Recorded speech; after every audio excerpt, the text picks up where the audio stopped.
maxaa keena premature ejaculation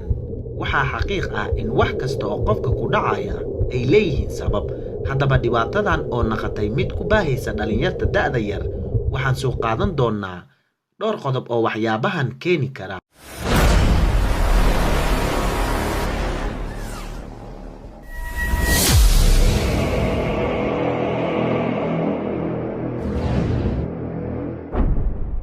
muuqaalkeena waxa uu ku saabsan yahay xanuunka loo yaqaan biyo-bax degdega ah BE oo boqolkiiba 65 ilaa 70 ku dhaca ragga dunida ku nool iyadoo celcelis ahaan saddexdii ninba uu hal nin ka cabanayo dhibaatadan la soo daristay haddaba waa maxay biyo-bax degdega ah waxa afka qalaad lagu yiraahdaa